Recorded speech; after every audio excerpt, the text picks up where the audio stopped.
Hey, this is Anthony Davis with Shapeshift Wellness, and in this video I'm going to talk about force and why that's important for cell communication. We're going to talk about how cells talk to each other and why that matters for us as, people who care about our health, as people who like to move, who like to be active, and what we can do to harness the power of force. So let's get into it. Hey, real quick, do like this video, subscribe to the channel, and share this video with your geeky anatomy friends because they'll love it too. All right, let's get into it. So here's the quiz that I released on my Instagram and Facebook recently. By the way, you should follow me there and participate in these quizzes. But go ahead and pause the video real quick, read the question, and see what you think the answer is. Okay, so hopefully you paused the video and you read the question, and based on the intro to this video, you probably have an idea of what I want the answer to be. But there's a good chance that you disagree with what I'm leading you towards here. So the answer that I was going for is force, that the fundamental and universal language of nearly every cell in your body is force. Now, disclaimer, you could absolutely make a very good argument that chemical signaling is the most fundamental and universal language of every cell in our body. Okay. That's like hormones and stuff. Basically chemicals, molecules floating around, doing stuff that's important, telling our cells what to do. That is arguably another correct answer. So this video, although I set it up like a question as though there were a 100% correct answer, that's just not true. So if you disagree with the things that I say later on in the video, please comment and I'd love to have that discussion. But I do think that in this video, I'm going to make the argument that force is at least equally important as chemical signaling. Perhaps, though, it might be a little bit more relevant to manipulation, things that we can do in our daily life to change it without having to take drugs, etc. And also, force is fundamental in the sense that embryological development requires it, perhaps in a capacity that's more important than chemicals. That's debatable, but let's get to it. Hear me out, and let's see what you think. So force is the language of cells. Nerves respond to force. Hormones respond to force. Embryology responds to force. Adaptation requires force. Your DNA expresses because of force, not just because of force. All of these things also respond to other things as well. However, they do respond to force, and we don't talk about it very often in our biology, our physiology, like our basic science classes. We don't really talk about force propagation and how that impacts all of your physiology in your typical undergrad or even doctoral level courses, okay? So that's the point of this, is to bring up an issue that doesn't get a lot of press. For full transparency, though, if you're wondering where I started to learn about this stuff, because I always like to shout out to my sources, I learned about a lot of this stuff through the functional range systems people. So the you might be familiar with FRC, that's functional range conditioning. So those individuals have a lot to say on this topic. And so I'm learning and being inspired by them on this particular line of research and academic questioning. So nerves respond to force. Why? Well, mechanoreceptors. So in order to feel stuff, you touch stuff and it mechanically deforms your sensors, your mechanoreceptors.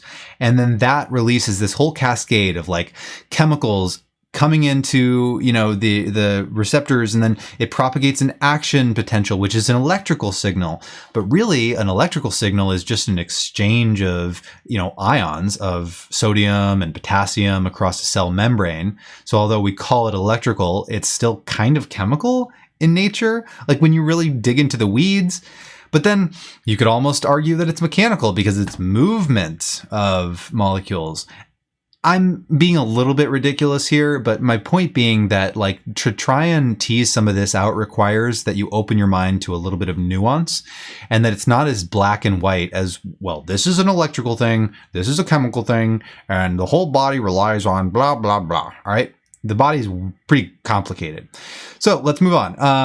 Hormones respond to force. Baroreceptors are responding, and they change your endocrine system, and they change the nervous system in order to, dilate or not dilate, arteries, for example.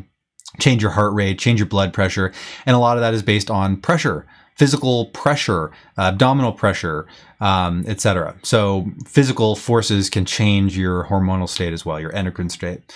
Embryology. Oh, I'm doing a bad job circling these things. Embryology is something that requires force.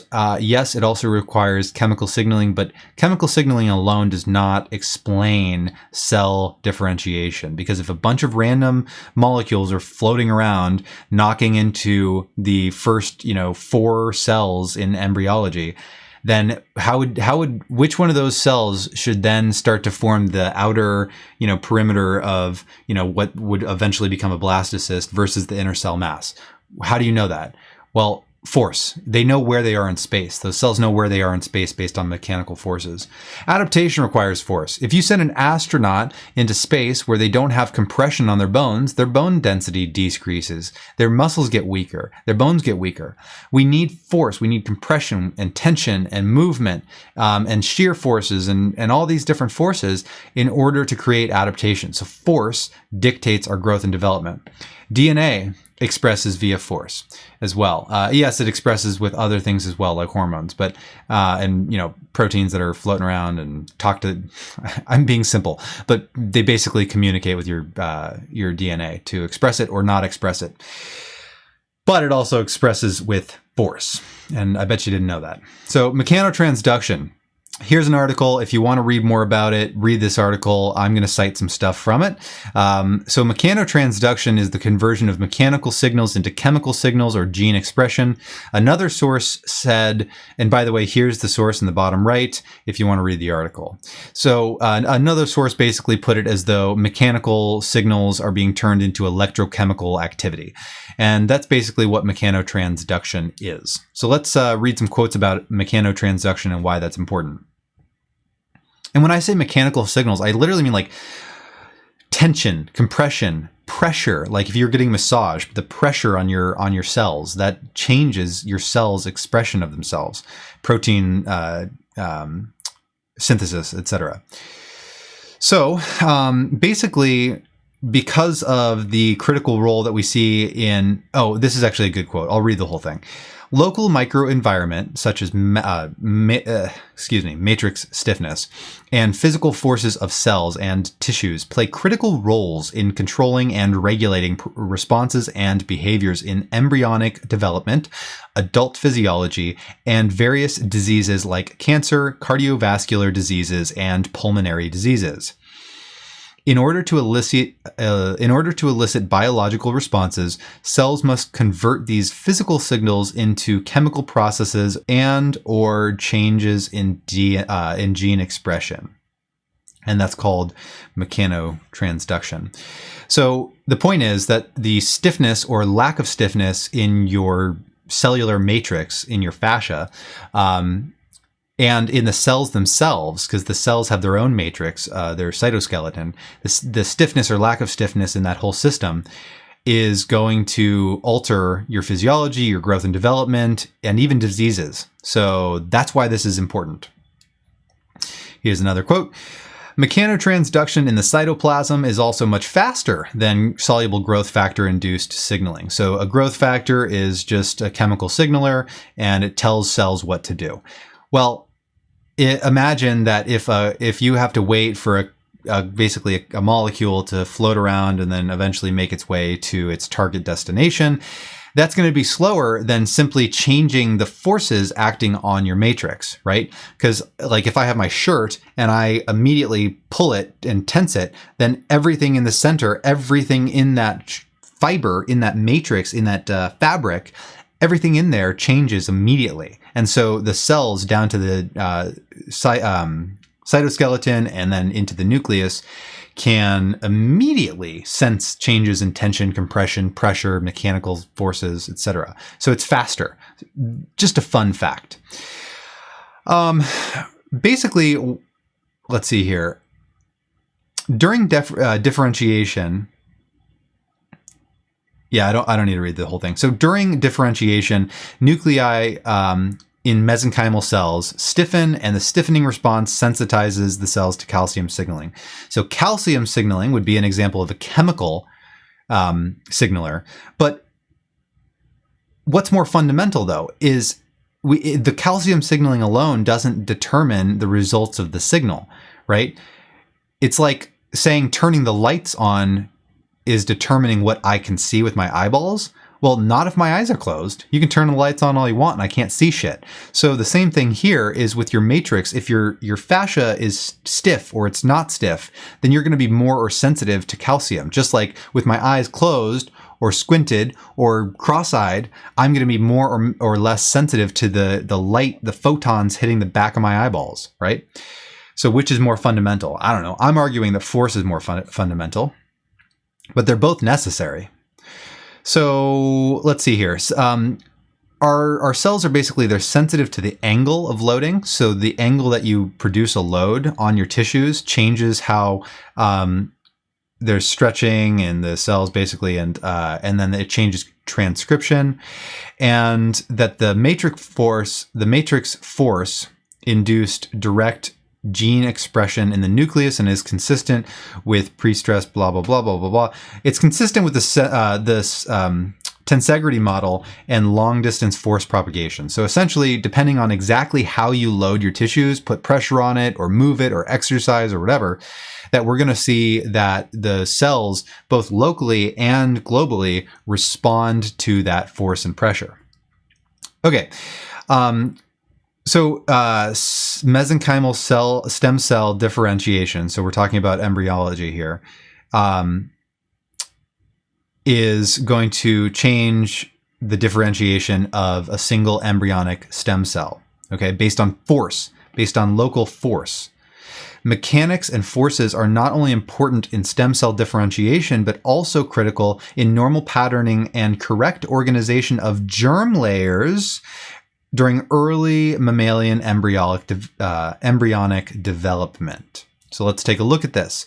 We start off with one cell. Here's one cell. It divides, it makes an exact copy of itself, and you have two cells. It continues to make copies of itself, right? To be honest, I don't know the biology enough I'm not an embryologist or a cell biologist by trade. That's not my area of specialty. So I'm going to keep this really, really big picture here. But eventually we start to see that rather than making exact copies of itself, that eventually in embryonic development, what we see is that we see cells start to behave differently. So here, where we start to see a blastocyst form, we see sorry if you're red-green colorblind here. This is supposed to be a different color. So then we start to see cells behave differently. So we start to see that at first they're just this, amorphous blob, 1 cell to 2 cells, 2 cells to 4 cells, to 8 cells, to 16 cells. And then we start to see that we see an outer perimeter form and then a clumping of cells. Well, why are those cells clumping together? Why do they know that they need to clump? And how do these other cells, these perimeter cells, know that they need to be on the perimeter? If at one point the cells were exact copies of each other, and you just had, hormones floating around, bumping into shit randomly, then how would they know which cells need to respond to that hormone, right? Well, some cells need to ignore that hormone. Some cells need to use that hormone and express themselves differently. So chemical signaling is not enough on its own to explain the differentiation of cells. They need to know where they are in space. As we start to see a matrix of cells where you've got like tons of cells overlapping and you've got like this just ball. You've got a giant ball of cells. Well, the cells on the inside of the ball have more pressure exerted on them, more compression, and the outside cells have less. And so they know where they are in space based on that. And that can help them to differentiate. So eventually what happens is we see even more differentiation. So here is where we saw this cluster of cells in the last slide. And then that cluster of cells further divides into the ectoderm, the mesoderm, which is in the center, and the endoderm, which is here. And why are they developing differently, right? Again, it's based on proximity, on tension, compression, mechanical forces. If it was just a soup of chemicals bumping into things randomly, then we wouldn't be able to see this delineation. You would see too much randomness. And that's not how humans develop. We develop very consistently into humans that all look more or less the same. Like you can always spot a human over a tiger. Why? Because our DNA is able to express itself because it knows which cell needs to turn into which other type of cell based on mechanical forces and chemicals. But you need the mechanical forces to know who does what. And then even more so. So you've got this yellow layer here, and you've got basically a bunch of cells that are essentially the same. And then they start to turn into all of your gut organs, your liver, your kidney, your GI tract, all that kind of stuff. How do they know? Which of these cells should turn into a liver? Why not? Why don't we have randomness? Why doesn't our liver sometimes end up over here, over there, over there? It's because they know where they are in the matrix, and that can only happen with force. Lastly, cells aren't water balloons. A lot of us tend to think of, here's a cell, here's like a nucleus, maybe over here is like mitochondria, and then here's lysosome or something like that. And then here's a bunch of hormones, and they're trying to get into the cell, and then they just kind of float around and they bump into shit. And if something makes its way to the nucleus, then voila, now things change. Well, that's not true. So what we really have is here's a cell, here's a nucleus, here's a mitochondria, here's a, whatever, lysosome, and here's a bunch of hormones.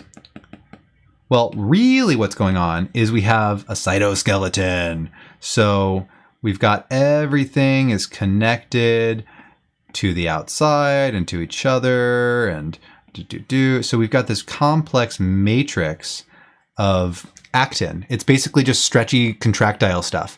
So it's the same type of fibrous stuff that makes up your fascia and your muscles as well. The actin is similar to in muscles, so it can contract and expand and get stretchy, and it can propagate forces and create tension and compression. So this is a tensegrity model. And so if you tried to stretch it, if you stretched it this way, then it's going to pull on these fibers here, and then it's going to create a resulting it's going to become skinny, right? It's going to pull in there. And likewise, we don't have just random cells like floating around here, and they're all kind of like a bunch of cells kind of in a goop. In reality, they're all touching. They're linked. I'm not going to get into how, but they're linked and they're connected. So if you pull this one cell over here, then it's going to pull this cell here along with it. And then that's going to pull this cell kind of along with it, and this cell along with it. And then that's going to pull on their, cytoskeletons as well. And that's going to change DNA expression. So cells aren't water balloons. Mechanical forces propagate from the global to the local and vice versa. And that changes how DNA expresses itself. So let's wrap this up here. Let's put it all together. So what? Who cares? Why does this matter? Well, it matters because if force is this important, then we can change force. We can change our exercise patterns, our movement patterns, stop being sedentary, keep moving. We can use movement for medicine in terms of manual therapy, massage, chiropractic, physical therapy, etc. So movement is medicine. Force needs to be specific. We can't just randomly throw force at the system. We need to load tissues appropriately in order to create specific adaptation. So if I want my biceps to get strong, I've got to lift weight with my biceps, right? So force needs to be specific. Force needs to be progressive. If we want change, if we want to change our health, if we want to change our bodies, if we want to change our physical, our structure, our fascia, our muscles, our bones, it needs to be progressive. We need to give it enough force, enough load that it is inspired to change because we demanded it to change. So force changes our DNA and our protein expression, and we become stronger with enough of it. Implications for sedentary life. Again, we didn't evolve for couches. We evolved with big, huge butts compared to the rest of the animals in the animal kingdom because we can run like hell, right? Compared to other animals. We're really, really good at long distance running and walking on 2 feet. So we needed big butts to do that.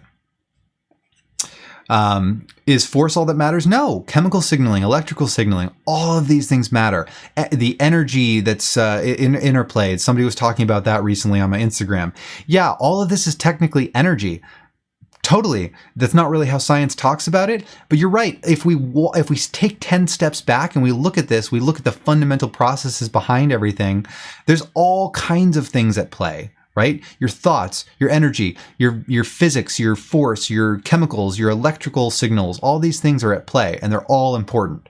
So is force the most important thing? I think it's pretty important and it doesn't get a lot of attention. That's why I made the video. Is it more important than chemicals or electricity in your body, electrical signals?